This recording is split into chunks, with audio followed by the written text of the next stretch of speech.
Hey everyone, how you doing? I'm Kevin. This is Ryan. Ryan made Solid.js, and we're going to talk about context, and then we're going to move into some other topics. I'm really excited for today's conversation. Last time we talked, we got really deep into the architecture of Solid, and I felt like I really got a good grasp on it. Today, what we're going to do is we're going to try to get into a lot of the stuff that I learned already, but into the nitty-gritty of how the context works. Yeah, so context was actually a kind of tricky one for me to figure out with Solid. Context was very inspired by React. And in React, I'd say it was kind of almost accidental. Or incidental is a better way to put it, because basically each component had an instance and it needed to keep track of its own data. So they had this kind of hidden built-in context right from the beginning. Then, early libraries kind of secretly leveraged it, and it became enough of a pattern that it eventually became the de facto way to do dependency injection in React. But it didn't start that way. And with Solid, we don't really have components in the same sense. There's no easy instance for us to jump onto. I kind of displayed that a little bit in our last video where I was just showing all the independent updates. So the one thing we do have in Solid is the reactive context. In the last video, I showed you how we could nest effects inside each other. Basically, every component is inside a reactive scope, whether it's tracking or not, but it's basically in a create effect you can picture. So just to kind of see the difference here between React and Solid, on the React side, you said that there was a context there. That's what's referred to as legacy context today. And that was there so that it was just you said it was to share state, and then it ended up being used, and that's where they implemented the new context API. So Solid has something that's similar, but you're saying there's a reactive context as well? I didn't have the same mechanism as React. I didn't have that natural place where it came up. I had to kind of think of where I could possibly store context. And there's only two real options here. The first approach that I've tried was let's store it on the DOM tree. The whole trick to context is it's a walk up. It's like a lookup from the parent to basically the parent shares something, some provider, and then somewhere further down the tree, the child can read that information. And the DOM tree is such a tree, but it's not that simple. With web components, I'd kind of built up this previously with some experience. I have a lot of experience using web components in the past, but with a renderer like Solid, we're building everything ahead of time, kind of creating all the elements in the JSX, and then we're attaching them as we return them from the functions. I could probably even just really quickly show this right here. This output here is more or less us creating the elements of the clone node, attaching the event listeners, inserting some children, and then returning the element. That's what's getting returned out of our component. At this point that we return the element, it is not attached to the DOM. That's really important. So in React, it's also not attached to anything either, but that creates a React component, which has special syntax to it. And exactly. This is a DOM node that you're creating. Right. Whereas in Solid, I do have a create component function, and you see that in the output here, but it literally is just calling counter with the props. I have an untrack in there so that it top level doesn't track, because we don't want to accidentally re-render stuff like the whole component over and over again. We just want to update this fine grain little details, but you can almost ignore that this create components there. It's literally counter. I'll just write it here. It's almost literally this. That's all that's happening. There is no actual component. It's just calling the function. It's funny, I'm calling it from inside the functions. Doesn't make sense, but understanding that's all this create component line is down here is just calling a function. You can kind of start to see that there's nothing for me to leverage onto. I just have the DOM node.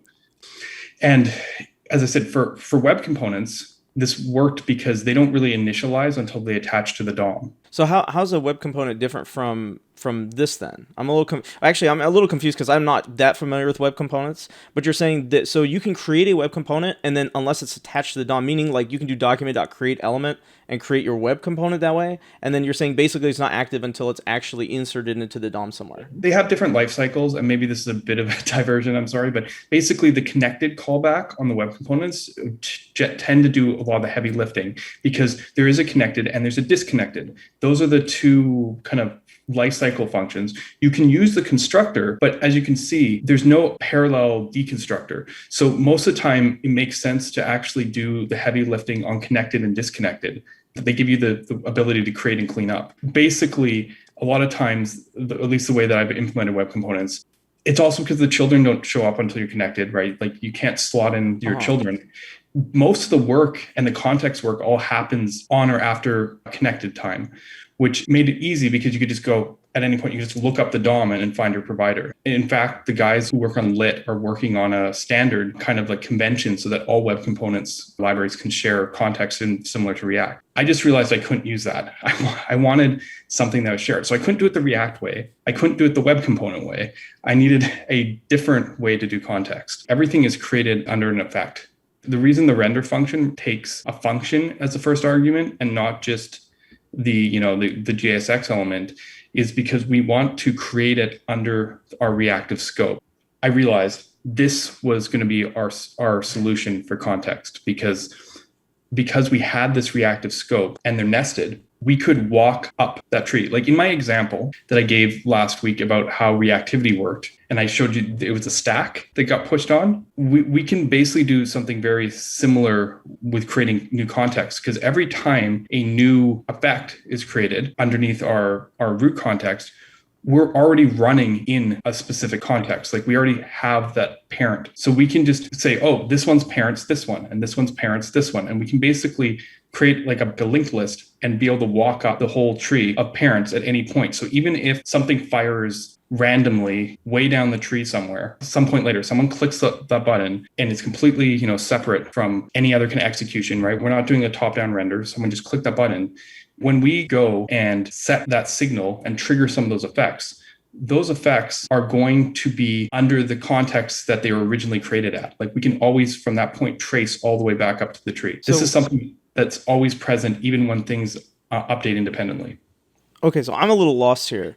Yeah. So you're talking about there's a reactive context, and then using this function, when you're calling this function, that allows us to essentially assign it to that reactive context. So before, what would happen, like let's say in the React style, where you would just render the element, it creates a React element, but that React element just exists. Like it's not attached to anything. And so as it gets rendered as children into other components, then it gets attached, and that's how it gets access to context and other things.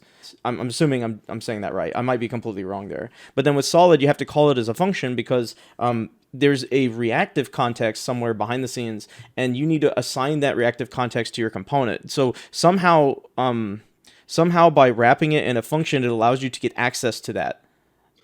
Right. In the same way that we track dependencies, we know there's a running reactive context. We can basically know at any point that we create new reactive contexts, like new effects or new memos, what the parent is. I'm trying to think of the best way. I mean, I can pull up that example we did last week again on the other code side. It's not exactly the same, but my point is we knew by wrapping, let's just write a quick effect here. We knew by wrapping this, right? Let's listen to count. Let's console log count. All right, console log count. Let's make it more obvious. Let's go back here. Open up our console and then so I'm just refresh the page. I don't know what's going on. Did I turn TypeScript off and break everything? Oh, it's because I didn't import create effect. This is because it's not going to error now because you turned off TypeScript. Right, that's funny. Right. Yeah. Okay. So initially we run our create effect. It's count 0. Right. What I'm getting at is we talked about last time. This effect knows that count was executed underneath its function, right? Because when we ran it, it pushed itself onto the stack. And then when this reads, it goes, what's on top of the stack? Oh, it's this. I'll subscribe it, which is basically the main part of the video, the last video we did. When you talk about the stack, are you talking about like in like the JavaScript execution stack or some stack internal to the context stack? Okay, so this is now when you're talking about the reactive context and you're talking about the stack, these are the similar? Yes. I'm saying I use the exact same mechanism for context, and that's why. Let me pull up that article again. Just it might be just worth the quick refresher. Where was it? Building a reactive library from scratch. I mean, it's basically there are differences, but this will help, I think, a little bit. Get back right to our. No, I went too far. Here, remember this code sample where there's this context. I called it context here, and I wasn't lying, so to speak. Whenever this is the one half, and when we were reading the signal, it was looking at that stack to kind of find if there's something currently running.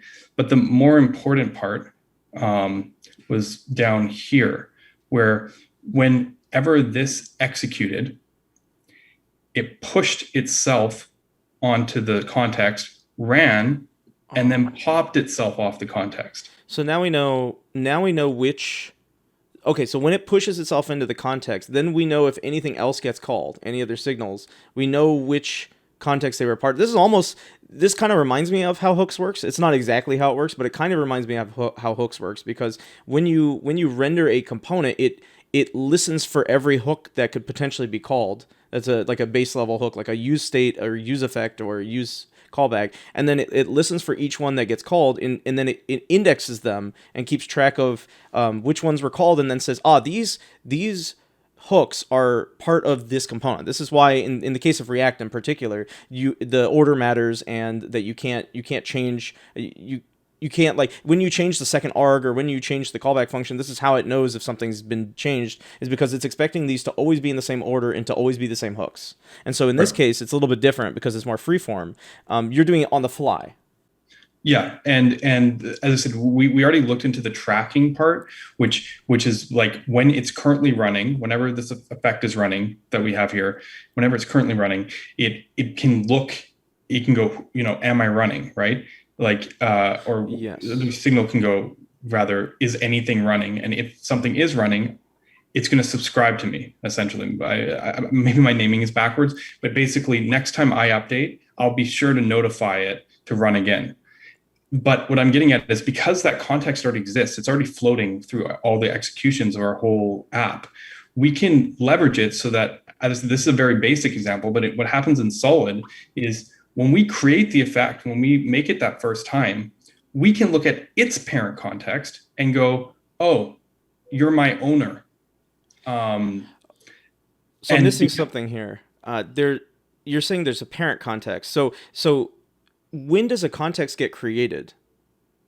Well, when it gets pushed onto the stack, like the whole thing is the same thing all the way down. Like, it starts empty, your app starts you can pretend that render does the same thing as create effect here. The first thing it does is starts executing that function, basically sets itself as the owner, and then runs your render function. And then inside it hits a create effect and goes, oh, I'm going to push this one on and then call my function. Okay. So these are calling, So it's, when you're talking about a reactive context now, I think I'm understanding. It's essentially the tree of the signals or the effects or anything like that. It's the tree of these being called. So this create effect could call another create effect, which was what you showed last time. And the reason it's able to do that without having to follow the rules of hooks is because each time you do that, it creates another context. Yeah. And so this has a parent this create effect has a parent context. In the case of, like, your app has nothing in it, when you put that create effect in there, the context is the root of the whole Solid app. And then if let's say there's like a create signal and a create effect inside of this create effect, then that would create yet another context for these to render in. So let's say you have components that render inside of components. Those are also, I'm assuming, creating new context, but how would I know that the context is a new context versus going to the root context? It's actually, the thing is, components don't create any context. That's where the difference is. And that's where some of these optimizations work, and how Solids can be so performant, is because compared to other reactive libraries, because reactive libraries always need to have that kind of this kind of context of where they do their update. They need that effect. They need the granularity. And what I did with Solid was I did not tie it to the components. So if you have an app that there's no conditions in it, is a good example. I'm going to flip back here. This is an example of one, but this one doesn't have any nested components. But if we added more nested components here, but nothing structurally changes, like, let's put good question is like a nested component, meaning something in another component inside the button element. Yeah, or let's just do this. I'm just going to put it here. I mean, it doesn't really matter. I mean, we could also do, we could do something fun. We could put a nested in a nested. I'm just kind of playing here a little bit. Yeah, with a fragment. Let's go function nested, and we need props, and then let's return, what do we want to return here? Just go props dot children. This is something I should point out while people are seeing this. Something I learned about Solid is that currently, at least this is the way it works, is that when you're importing props, it's a little bit different from React. React, you would deconstruct them. In Solid, you don't want to do that. Now, I don't want to get into why yet, but you just need to make sure that when you're calling your props, you're doing like props dot instead of deconstructing them at the top. So that's something you're seeing here where he's doing it.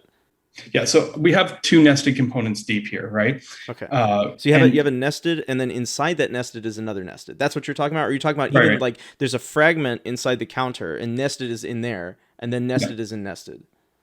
Yeah, so I mean, this one might actually be not the best example to prove my point, because the children could be dynamic. So this does create another effect. But if the children couldn't be dynamic, I just realized after I wrote it then this makes my point better. But what I was trying to get at is if instead of this, let's not double nest for a second. Let's just pretend that this one doesn't take children. Okay. And let's just add a few of these. Okay.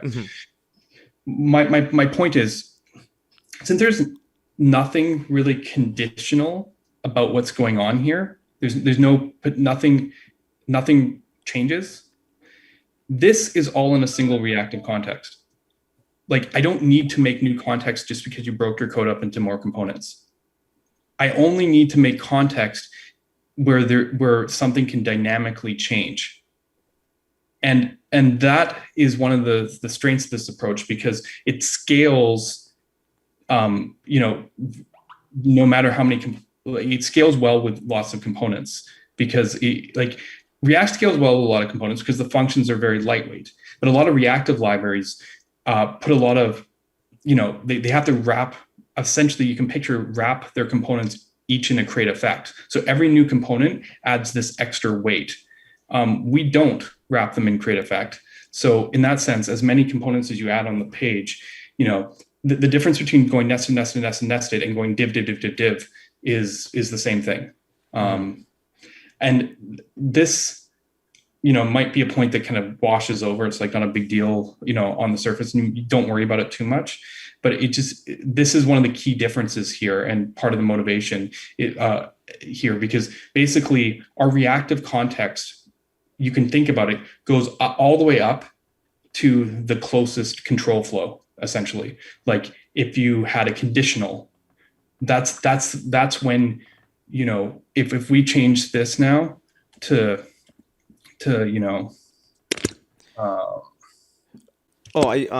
I figured out something when you said reactive context. When you're talking about reactive context, that's not the same as the context API used in the application. Like if I'm creating a context parent and a context provider and a consumer, that's somewhat different from this.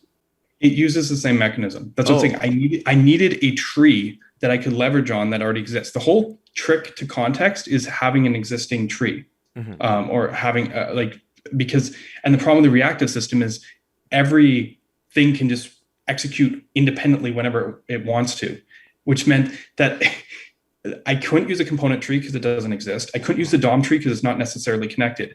The only tree that actually always exists that I can leverage to find context is the reactive scope itself. And this is the most long-winded way, I suppose, of getting there. But what I was trying to show here. You put a single ampersand, which is a bitwise operator. That might be wise. Yeah. Thank you. I'm like, why is there a 0?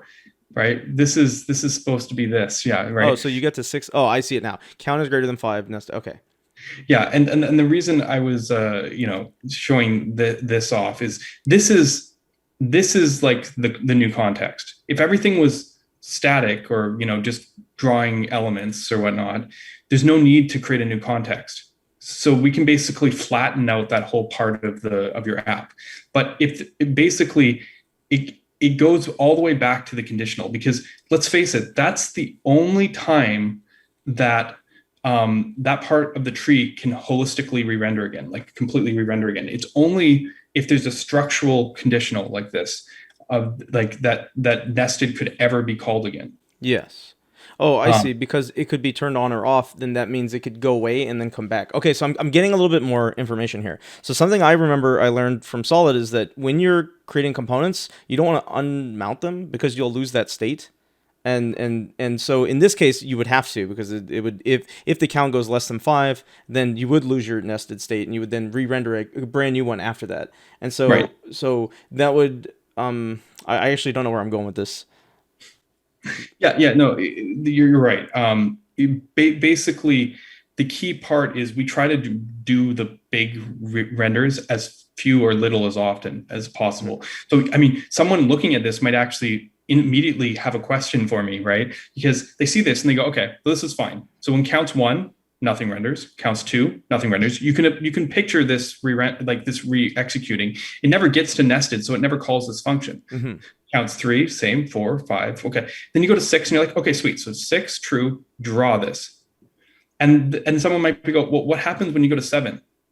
Because when you look at this, you're like, you're picturing it, you're like, oh, it goes to 7, true, draw this. Wait, no, you don't want to keep on re-rendering this over and over again, right? So, that is an important part of how Solid works, right? In terms of like, that. And I mean, I show a little output just to kind of calm anyone's concerns. We actually hoist out the condition and we memoize it, which means that we separately, independently check this. And if it doesn't change from true to false or false to true, it never notifies this. So basically, when you're at 1, 2, 3, 4, 5, it executes this, realizes it's false. When it gets to 6, it goes, it's true now, render it. When it goes to 7, this part here goes, oh, it's still true, don't do anything. Still true, don't do anything. Mm-hmm. So we actually only still draw this when it changes, like only the one time. So the important thing is that the nested component, because like I was saying before, that you don't want to re-render it because you'll lose all that state that you had. And it's like, again, it's very different from how React handles this. So here we don't want to re-render nested, so we memoize the condition that causes it to re-render, and only would that change if the memo changes. And so so this is obviously, it's probably similar to, but it is different from a create memo, this memo function that's used internally. Yeah, there's some subtle differences. Most of this, actually, this is one of the few places where you're seeing the result of my generalizable library that I use for Solid. Solid's render is extendable to MobX, Vue, Knockout. Pick a reactive library.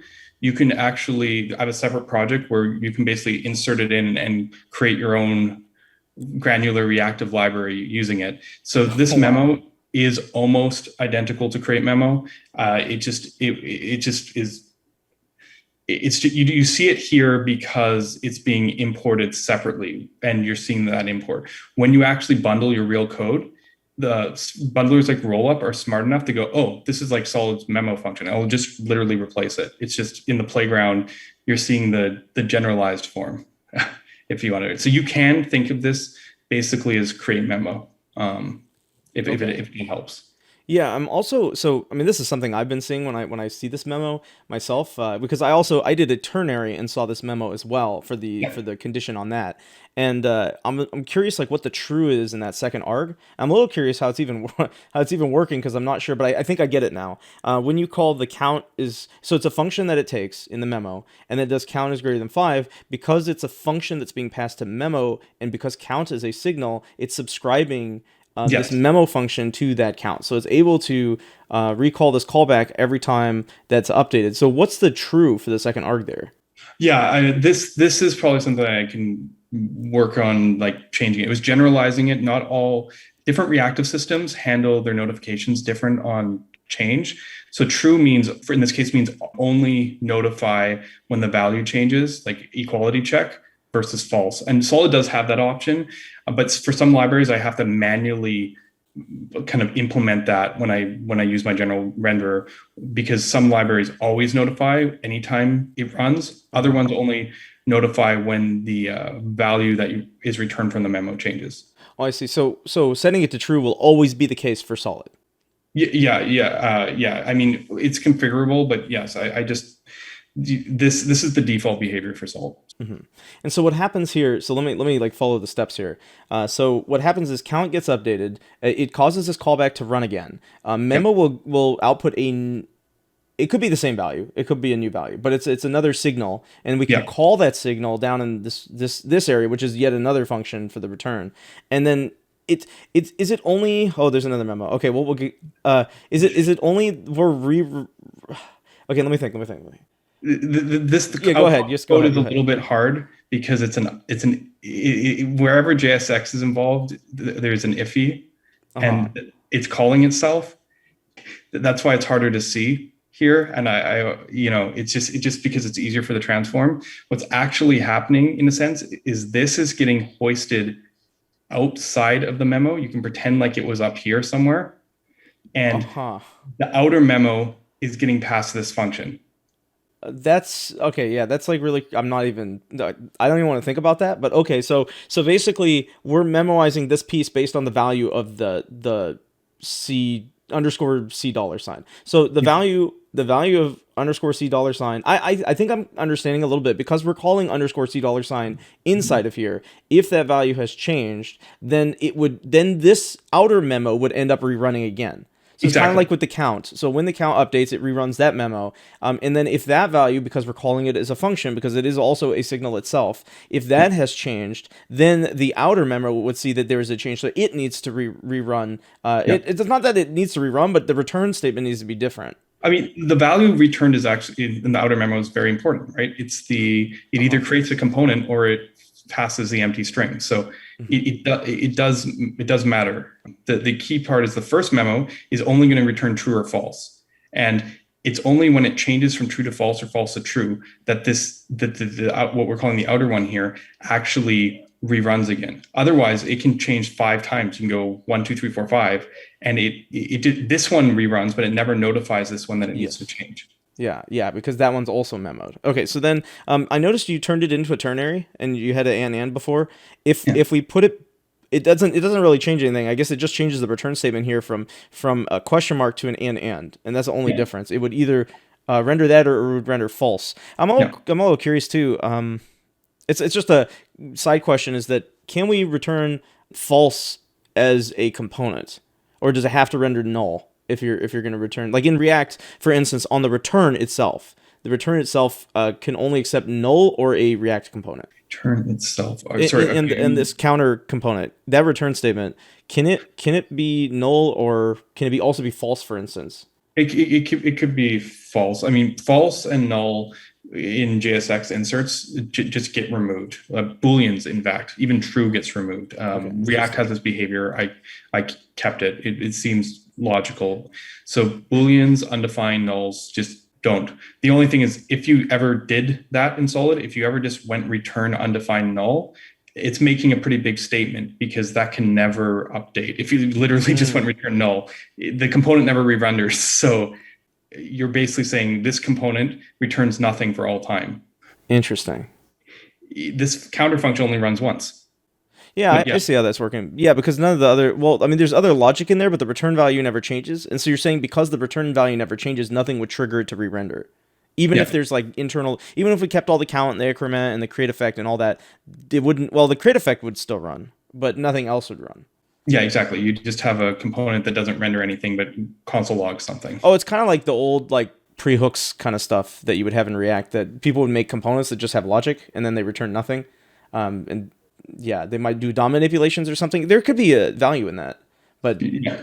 yeah. Okay, that makes sense. So let's okay. So I think we've got the context down. We've kind of figured out how these Well, I mean, components work. we've got the setup now because we haven't actually created actual API context yet. I think we have the concept of reactive context down, but we haven't actually used our context API.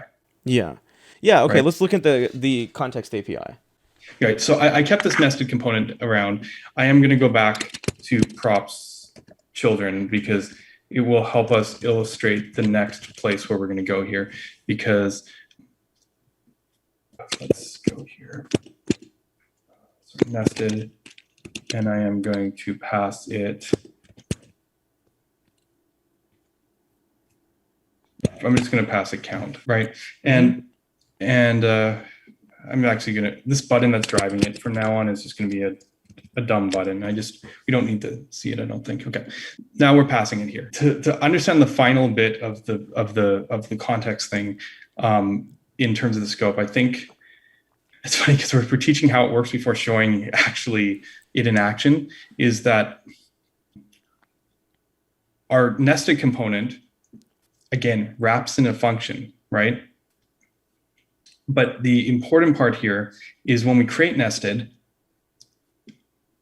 this children that we're passing in to the component is a getter. What this allows Solid to do, if you think about it, is there's no extra reactive binding. We're not synchronizing anything. We're literally just saying, hey, this, on this props object that we're creating, as I mentioned before, create component does nothing. It's like a no-op. It just calls nested with the props. Mm-hmm. We actually generate the props at compile time. It's just passing a function, more or less. Getters are convenient because if I pass something that is static, like greeting equals hi, I don't need a getter. But on the inside of nested, yeah, exactly, I could just go props dot greeting, not hi, props dot greeting, and I access the children and the greeting the exact same way. So it doesn't actually, from someone who writes their components, they can access it the exact same way, which is really quite important here, because, what if I change my mind and now the greeting is actually, count. Okay, yeah. And that's another getter. Yeah, now it becomes a getter and it's dynamic, and now we're going to see double. Yeah, we're going to see double. But my point is, you, the component author, did not have to change anything. You didn't have to go, oh, is this a signal? Like anytime I see that, I feel like it's a smell. Like this is basically a universal way of addressing props, right? And the key is we can, from a heuristic, tell what could be dynamic and wrap it in a getter. So all we're doing here, props are greeting, props are children, is calling a function. That basically this access calls a function. This is why it needs to be inside the div or inside a create effect or something. Because if you just destructure it up here, if we just went, I'm not going to do it there because I want to keep. Well, I could do. Yeah, sure. If I just went greeting and children and children, and then I got rid of this, you kind of have, you're calling the function right here. Mm-hmm. And if you're calling the function right here, no one is listening. And understandably, nothing updates. So this is the issue I ran into. And it was a weird issue for me because I didn't understand what was going on. But basically what's going on here, and so for people that don't know getters, this might be good to explain it first, is that a getter is a function that you put on an object and when you type out, so like if you type in props.children, it would actually call the function just from having typed .children. So typically you get a value from just typing .children, like props.children. But in this case, it runs a function when it actually sees props.children because of the getter. And that's what he's talking about, is that when you're doing like props.something, and you're saying, oh, I don't need to know if it's a signal or not, I can just know it's a value always. The reason for that is because the getter. Otherwise, you would have to call children as a function, or you would have to do .children as the value. Right. So Because that's I what's could important. always go greeting and pass count like this, Uh-huh. and then call it as a function, right? But now And you need to know it's a signal. right, because what happens here is now when I click it, that one will update. So something else, so people know. I meant to point this out earlier and I forgot. So where it's doing temple $clone node, that's actually cloning a DOM node, which we've created but has not rendered yet. And then the insert is actually going to mutate the element that we've cloned and then add certain props to it. And I know it sounds weird that we're mutating, but this is happening to a DOM element, and with DOM elements, you don't really want to create new ones and do all this stuff. We've already got the clone already, so it's safe to mutate it here, and then we return that element back. So that's how all of that part is working in the render. So now that we have what I'm considering now the basics here, and I've changed it back to our props and props children. Now that we have it functioning the way it's intended, if you just follow the rule of don't destructure here, just don't do it, things will work as you expect. Like it basically just don't, and you will be fine. I think the details there sometimes get complicated, but in terms of actually just writing the code, it's not a problem at all. And if you really hate typing, like you can make this variable name as short or as little as you want. Like you're not saving yourself that much. In any case, what I wanted to do here was actually so that's really interesting though. So deconstructing it at the component level means that you cannot receive updates, and the reason, unless you pass the signal itself. And I mean, that's maybe not the intended way, but if you pass the signal itself, then you could deconstruct them at the top. Right, but then you have to be checking whether it's a signal or not, which is like a whole other world of things. And you can do that. I just don't recommend it. So now, what's the context API? We've been assuming that you know what it is this whole time. This has been a huge buildup to getting here. And if you use React, you probably have seen this before. But I'm going to call this our counter context. We're going to create a context, and for now, I'm just going to leave it like this. Okay.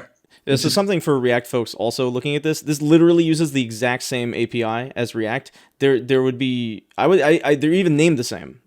It's called you'll put it here in a minute, but it's called use context that we're going to end up using for this. Yeah. So let's go. Let's make our counter provider, and this is going to be what we use to inject our context in our app, and it's going to return our counter context dot provider, and actually, before I forget, props. Again, for the reason we just showed you, we need to make sure that we're passing those children through, right? And this is especially important with context because you don't want the children to be created before the context provider is created, right? If you think about it, this is just a function call. So if you called it up here, you're literally creating that whole subset of the tree before the provider is. Whereas if you insert it here, it's being created under the provider. Oh, because it's a function. Yeah. Yes. Right, and we can confirm that again when we look at our. Do you want to show what it looks like when you deconstruct it first, before putting it in the provider? Because what will happen is it won't be wrapped in the memo that the provider is in. Yeah, one thing I have to do here is it's getting compiled out of the output right now because it's not being used. Oh, yes. So I need to go and, like React, we're going to have a counter provider that we're going to wrap our whole app in here, counter provider. Okay, sweet. Now it's going to be here. So yeah, see here, you see that it's getting passed to the provider as a getter so that it runs, right? If we went like, yeah, if I just, sorry, it's the other one, yes. If we went here and we just went children, you're basically secretly executing it here, and then you're just passing that value down. So like it's already been rendered before there. So there's no way that a child could possibly read from that context. Yeah, so this is kind of like if you're familiar with React and some other things. If you use a hook that needs the context in a place where you're creating the provider, you can't get access to the context. And that's maybe a little confusing for some people, but what's going on here is it's executing those children. Those children are looking for that context provider, and that context provider doesn't exist yet. And then it puts those children into the context provider. It's a little late now because they've already been executed. So by doing props.children here, what it's doing is it's executing the children only after it's created the context provider. And that's really important because any consumer of a context needs to be inside of that context. It needs to be rendered after the context is done rendering. Yeah, definitely. So let's create our store here. I'm just gonna call it store, but yeah, what should our store look like? I like following kind of hook-like convention here. So I'm gonna make my store an array because why not? And in our store, well, let's just make it a counter. I mean, now our counter component won't be a counter anymore, but we can basically, let's just start stealing some logic here. Let's create ourselves a signal and let's create this increment function. This is interesting. I'm seeing something. It compiled out the count and set count because they don't exist, but it left the create signal 0. That's kind of funny. Yeah, sometimes the bundler is pretty eager, right? This is rollups amazing, honestly, when you consider, and Vite uses it, and most of the modern bundlers are amazing. I have APIs in Solid that only appear in your source code, and I'm talking about core APIs, like things that run right in the middle of the reactive system, things that you can't tree shake out. If you don't use certain features of Solid, rollup's smart enough to actually extract the code right out of the middle of my functions. Like if you'd never use something like suspense or transitions from the advanced stuff, the reactive system actually just simplifies and there's less code. It actually pulls it right out. It goes way beyond tree shaking. These bundlers are amazing. Wow. I do have to write my code a certain way to do that. But yeah, let's go like const increment. And actually, you know what? We're adding a feature. Something else to keep in mind is that there's no use callback here because we don't need it. The way Solid works is it creates that outside of the component content scope, so that you don't have to worry about doing it. It's just created the one time, and you don't need to worry about it again. Right. So now we're incrementing, decrementing. So our store is going to simply be count, and it's going to be. I'm going to make an object here. I just like this kind of. Not everyone follows this kind of pattern, but I just like this kind of tuple all the way down. You have your read side, you have your write side, right? These are your actions, these are your thing. And what's cool about this, and the reason I like this, is if you get to stores, solid store feature or some stuff where you're dealing with more proxies like this props object, this side, the first argument, you never destructure. The second argument, you can destructure because it's your actions. It keeps it clean. So you know what actions are available, and then you always reference your data straight. So yeah, so we're going to pass the store into as a value. We're going to create it. So now in theory, actually, can I pretty print this? Yeah.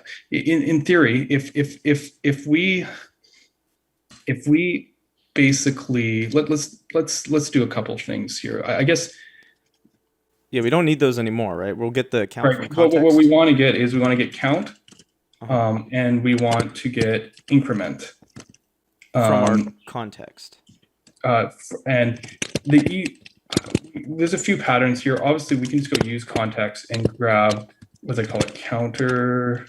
They call it counter context. It's there, but sometimes TypeScript doesn't want to play nice. And I'm missing an import right now. They use context, yep. Use context.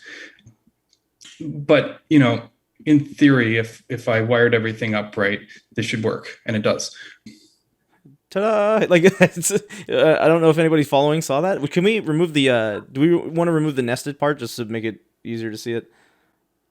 Oh, should I just get rid of The whole like I don't even know if we need the nested at all right now. Oh, that's displaying the count. Oh yeah. Yeah, that's what's displaying the count Oh, right now. I mean, my bad. I could change it. I was kind of thinking that there'd be a reason to show it nested because you can pass it through as many components as you want. But you're right. I actually don't need nested at all here. We could just literally. So the benefit of context, I almost wish we would have said this at first. The benefit of doing context at all in general, React, Solid, whatever, is that you don't have to pass props down, and so this allows you to create a state that exists at a parent component, and then in your child components, you can then get a hold of that state, kind of like a Redux or something like that. In Redux land, it would be like use selector or the connect function. And you can get access to that state anywhere in your application as long as those components are rendered in that provider.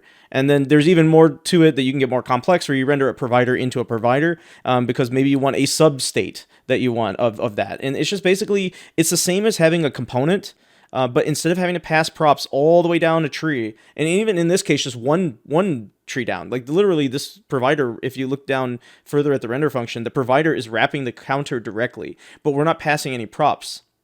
But we can still get access to the count and the increment function that were created in that provider component in our counter component. And that's how we're able to use that count. And also notice that the count is being passed here as the function count, so that when we call it in this counter, that's the only thing that would receive the update. And I think we're going to get there in a second. But I did want to show there's something special here still, because I mean this is great, but like let's face it. I want to kind of showcase why this is actually really great, which is that I'm gonna change this a little bit now. I'm going to render the counter here, and can you guess what I'm going to do here? Yeah, I figured you would log it because you want to show that app doesn't get updated like it would in something else. In something else, yes. Because the whole key to this, I mean, this is my typing, but this is going to update, but it's never going to run through here. The biggest difference, people have been like touting this whole, oh, you can just replace Redux with context and use reducer. They're not correct. And much to the difficulty of Redux's maintainer, I mean, he works tirelessly to correct people on this. I wish more people would help him out on this message. There's a reason Redux doesn't use context in React in the normal way. If you're doing something kind of simple like this in React, where your provider is just creating some state, use state, you're binding it to this component. You're basically saying this component updates when you change that state. When you set that count, this component updates. And if you look at our tree, this is the topmost component. So naturally, the whole tree re-renders. Oh yeah, so important. If you're not memoizing your components, yeah. So because I typically memoize them, so I wouldn't run into that. But if you're not memoizing your components, which I guarantee most people are not, the only way you would memoize it is if you add the memo function around your component, or in the memo function in React. We're talking about React here. If you wrap it in the memo function, or you use the connect function from Redux, that will give you the memoization for free. Right. And the other way is pure component. That's the only other way.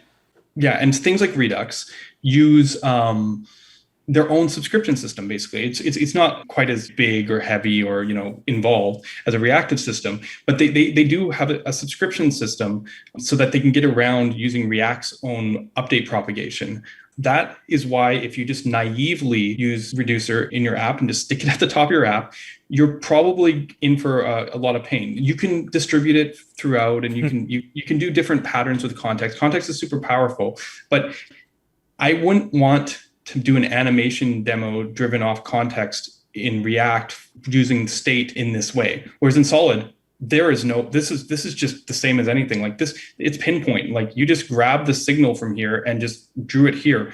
It doesn't care about the component tree. Run as many animations as you want. Like there's no performance overhead. Yeah, so there's something else to keep in mind too. So when you call the increment, this is what you're saying is that when you call the increment, it's going to call the set count in the parent component, but the entire parent component is not re-rendering, because in Solid all it's doing is calling the set count function, and then nothing else happens. Whereas in literally the only thing that's going to rerun elsewhere, and you're not seeing it because it goes in, is this count function in this insert. Inside this insert, there's a create effect, that listens to this count function, and that's the only thing. The basically that little bit of text here on the button or whatever is like down here. Like When you click, that's the only thing that updates. like and in React that's the only thing that updates because they diffed it. But like literally that's the only code that runs. It's a routine that goes like basically. I mean, this one's a little more complicated because it's click beside it, so it has to like challenge it. But like if this, like actually, like I can do this. I mean, this is a little bit, maybe this will illustrate it better. You don't have to do this, obviously. And so I just wanted to kind of show this. Text content is kind of like inner HTML, except it's a little bit safer. What I wanted to show is look what our button looks like now. This now we don't need the insert because we're not inserting. It's an effect that sets the data on the text node. And if you might not be familiar, but this element 2 is literally a text node, and this data is like the property that contains its content. So literally when you press that button, the only code that's going is this effect goes, oh, I have to run again. So I'm going to take this value from count and set it to the data property of that text node. That's it. Yeah, and so this text node you're saying is a text node. I'm personally not familiar with what a text node is, but I've seen it when I console log some stuff out of Solid. So what is a text node? So we have a little bit more context there. Yeah, it's basically when you have your DOM structure, there's elements like divs and whatever, but the text itself is a node in the DOM structure. And what I did here, see const L2 here. See what happens on rendering here is it goes, oh, element, set the text content to count. So this initializes it. So now our button has count initially, and then I get a reference to that first child, which is that text node that's in between the button, and then on every update, I just update that text node's data. Oh, I see. So you've created another. So this is like another create effect, but this is like the special one for backend part. So this is just like a create effect. So it's listening to count. When count gets an update, then it says $2.data and then equals. And so I think I see what's going on here. $text count at line 37. The only reason we're doing that is to initialize it. Yes. And that creates a text node. And now when you do $first child, now you have a text node you can create, and then you can just update .data on the text. So a text node has a .data, and the .data is the text itself. And then when you do .data equals count, whatever, that mutates the DOM element, the count on, or not the count, the text on that DOM element, and only when that effect is running. Yeah.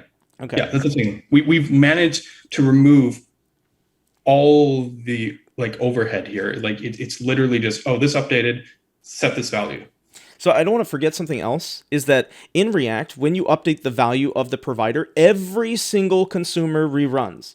Every single consumer. And I'm assuming that also happens in Solid, but the difference is we're not updating this value that we've passed into the provider. It's been updated. It's never updated because it's getting references to functions. I mean, it's up to us what we do. If I made count in something else, it's whatever you listen to. If we could, if I changed this to well, let's I'm going to do this just for my sake here, and I'm going to basically, what am I going to do? I'm going to call this. I'm going to make count 1, and then I'm going to make count 2, and I'm going to. Sorry, let me think here. I'm going to go count 1. I don't really care what count 1 is. No, I'm trying to think of the best way to do this easily. What I want to do is I'll do it the slow way just because it's easier. I'm just going to make count 1 and count 2, and I'm going to make them the more or less the same thing, except I guess one of them's not going to need to have the update function. I'm just gonna make them like set count 2. Okay, so only one of them updates. Now pretend that our component listens to count 2 instead of count one. I'm just for fun. Don't forget Even though to we're gonna deconstruct it out increment, again. even though we're going to increment count one, we're going to listen to count two, right? And as you can, You have to deconstruct the account too. oh right, of course, yeah. And because they're signals, I can deconstruct it. But what I wanted to get here is obviously nothing's going to update, but even more so, like there's just let's get fancy here. Console.log. I'm using a syntax here that you probably don't use often, but you can use commas in like expression return statements, and it only returns the second thing. So technically, if I put a bracket here, I'm actually going console log hey and then returning count two. This is useful sometimes to kind of show what I'm trying to show here, because, like basically when it initially renders, I'm going to refresh to show this. It's going to, did I not clear? You've got another hey on app? Yeah, of course. I like using hey, don't I? Oh, I do like using hey. Let's try this one more time. It's going to render initially, and we're going to see our hey and then our counts. But what I wanted to kind of get to is the button's not going to update, and it's not going to trigger this. It's only if we change this now back to count.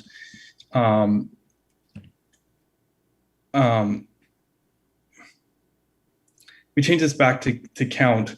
Now it is, if I clear this, it is. So basically you are in control of how granular your updates are simply by how you set up your store.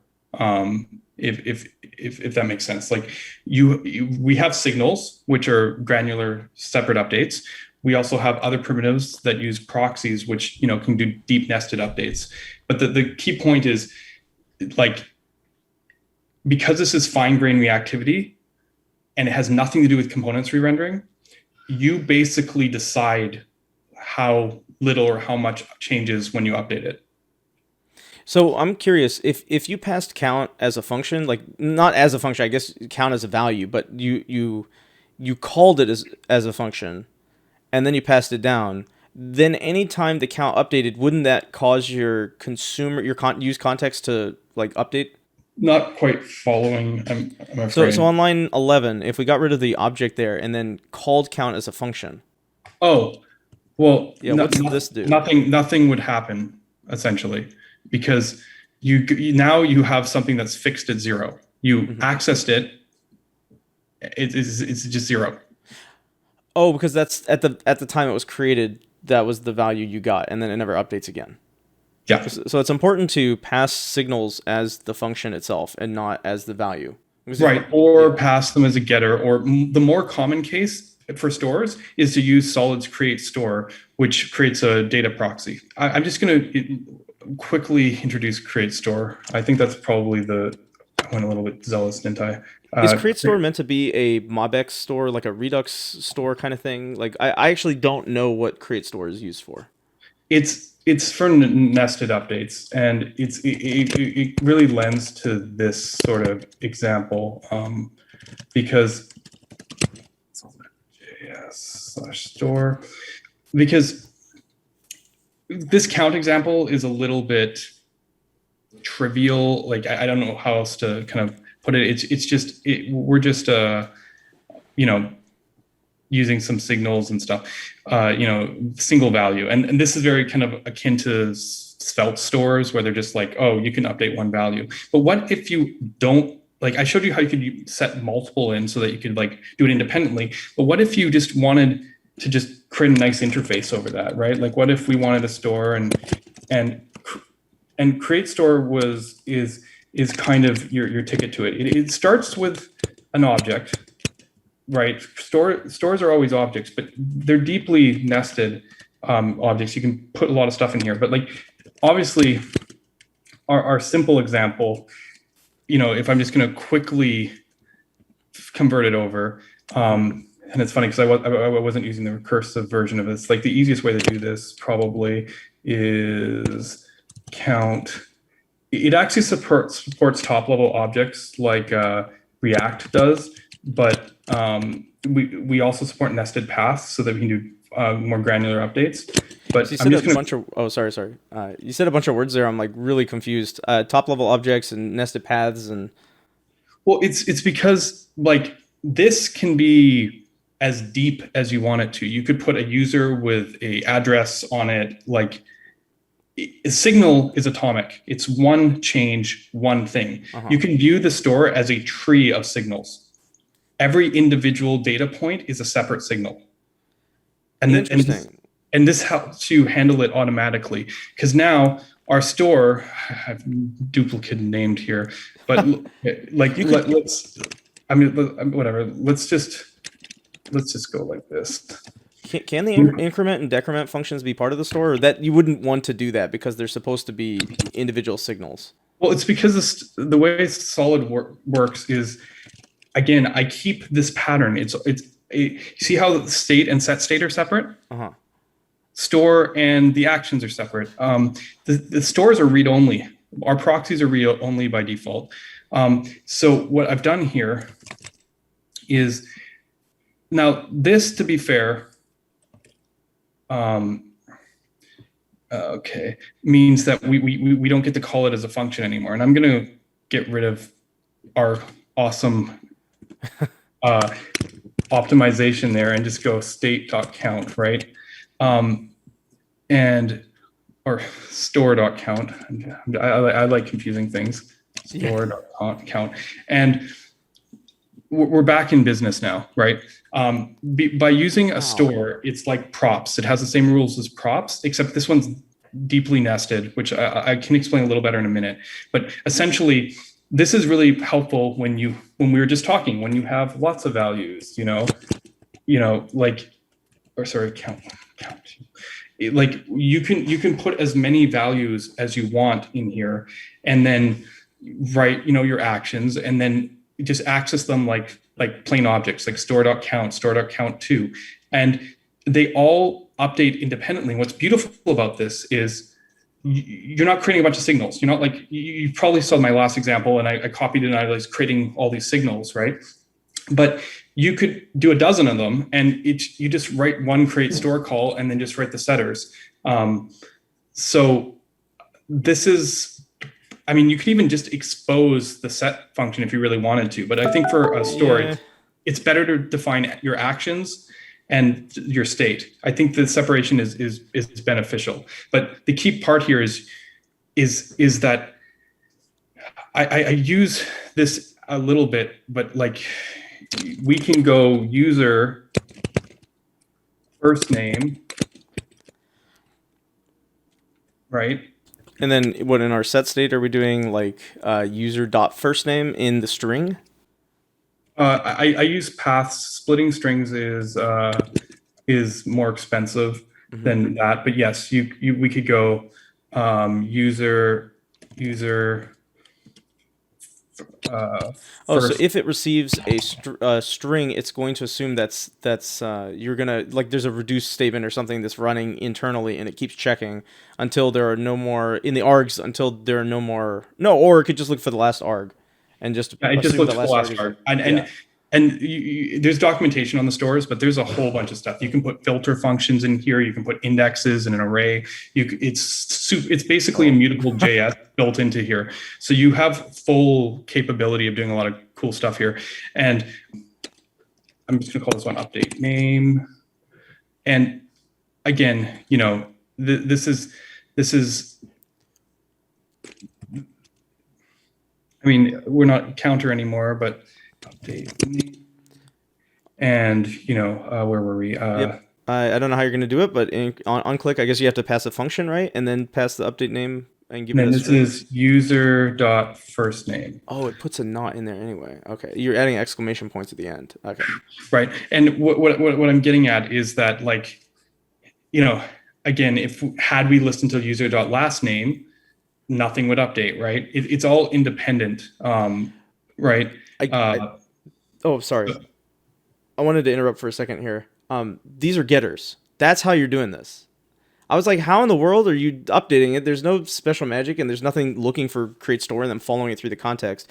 You got getters here. Okay, I think I get it now. What's going on? Yeah, Yeah. yeah. These are actually full-on proxy objects because we can do some inception style stuff here where we can like listen to a property that doesn't exist yet and then update it and then have it exist. Okay. Like there's like this helps for TypeScript. It's a good practice to create your store that way, set up your data. But like in theory, we could also have something that's like, I don't know, add middle name, and then whatever our middle name is. Let's just make it John, Jacob. Yes, this doesn't exist yet because we haven't Right. added And it to the and initial then state. we can export that, and then I this is kind of fun, but middle name, and then what do we want to call add middle name? And I'm doing this backward. It's not going to error that it's not there. Well, it's just undefined. Like yeah. So we can. Yeah, we can listen to stuff that doesn't exist yet. That's one of the cool things about proxies. But yeah, I mean, generally, I'm not suggesting you necessarily do that. Just Solid does a lot of smart stuff with props and proxies in order to write stuff that looks like it runs once, but then actually keeps them updated. A perfect example where this matters is spreads. Like if you're spreading and the property doesn't exist and then you add the property, Solid needs to be smart enough, even though the component function never runs again, to be able to add the extra property that comes in the spread after the fact. Mm-hmm. So, there's complexity here. I've gone very deep to find it. So it's sometimes hard to explain at times all the level of details here. But what we have accomplished is a fairly consistent system in terms of being able to almost ape React style declarative UIs while using a fine-grained reactive system. Mm-hmm. Yeah, it's pretty cool. It's also neat from my perspective, from being like heavy into React and seeing how few updates are occurring, because I have to do all these tricks to make it much more perform, like to make it perform at this level in React. You have to, like, for instance, the value going into the provider has to be memoized, and then if you want it to never update, you would have to pass it just functions and like a getter and a setter function and things like that, and then you would have to make sure that those don't update, and you have to use refs sometimes and mutate those refs to allow you to update values behind the scenes without forcing the consumers of the context to update because something in the provider had updated. And like you're saying, with the way that it's working in Solid, it doesn't even re-render the root provider component, like the parent of it, whatever's updating state there. That's not even re-rendering. It's just re-updating just some of the store pieces.